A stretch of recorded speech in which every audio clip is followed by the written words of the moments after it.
3వ భాగంలో 9వ అధ్యాయం నుంచి 15వ అధ్యాయం మొట్టమొదటి స్కందం మనం ఈరోజు పరిశీలన చేయబోతున్నాం, శ్రవణం చేయబోతున్నాం అందరం కలిసి.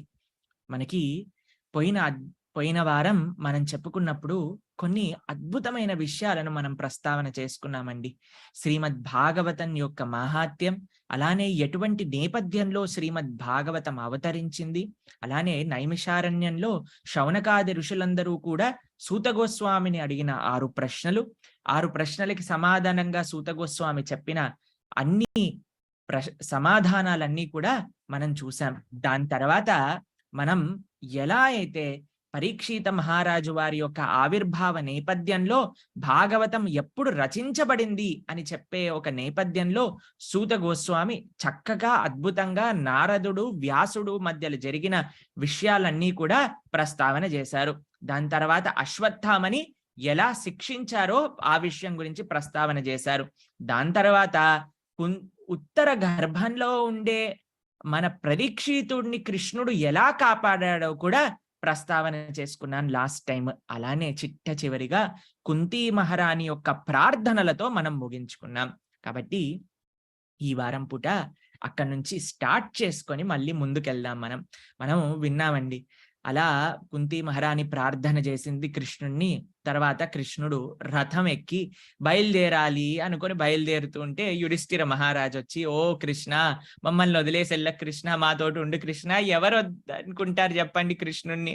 కాబట్టి ఆయన పాపం చాలా బాధలో ఉన్నారు, నేను ఇంతమంది ప్రాణాలు పోయాయి, నేను రాజునవ్వడానికి, కాబట్టి నాకు ఈ రాజరికం చెయ్యాలని లేదు, నాకు ఈ రాజ్యం లేదు అని కుంగిపోతున్నారనమాట కృష్ణుడితో యుధిష్ఠిర మహారాజు. పాపం అంత బాధపడుతూ ఉండగా, సరే నీకోసం మళ్ళీ వస్తాను అని లోపలికి వెళ్ళారండి. లోపలికి వెళ్ళేసరికి కూర్చోబెట్టి మాట్లాడుతూ ఉండంగా అలానే అసలు ఎంత బాధపడుతున్నారంటే యుధిష్ఠిరుడు అసలు వినట్లేదన్నమాట మాట. మనం మొన్న ప్రస్తావన చేసుకున్నాం, అర్జునుడి యొక్క మోహాన్ని తీసేయగలిగాడు కృష్ణుడు, కానీ యుధిష్ఠిర మహారాజు యొక్క శోకాన్ని మాత్రం తొలగించలేకపోయారు. అనంటే కృష్ణుడు తొలగించలేకనా అండి? కాదండి. కృష్ణుడు ఎప్పుడు కూడా తనను చెయ్యని కార్యము తన భక్తులు చేస్తారు అని నిరూపించడానికి, తన భక్తులకి కీర్తినివ్వడానికి ఇలాంటి పనులు చేస్తూ ఉంటారనమాట. అప్పుడు సరే, నా మాట వినట్లేదు కదా, నిన్ను తీసుకెళ్తాను ఒక మహానుభావుడి దగ్గరికి, ఆయన చెప్తే నువ్వు తప్పకుండా వింటావు అని ఆయన పట్టుకెళ్ళబోతున్నారు. ఎవరి దగ్గర అనే మన ప్రస్తావనతో మనం ఆపేశామన్నమాట. కాబట్టి ఇప్పుడు కృష్ణ దగ్గరికి తీసుకెళ్ళబోతున్నారు, ఆయన ఏం చెప్పారు అనే విషయాలన్నీ కూడా ఈ రోజు మనం ఫస్ట్ ప్రస్తావన చేసుకొని దాని తర్వాత ముందుకెళ్దాం. కృష్ణుడండి భీష్మాచార్యుల దగ్గరికి తీసుకెళ్తున్నారనమాట.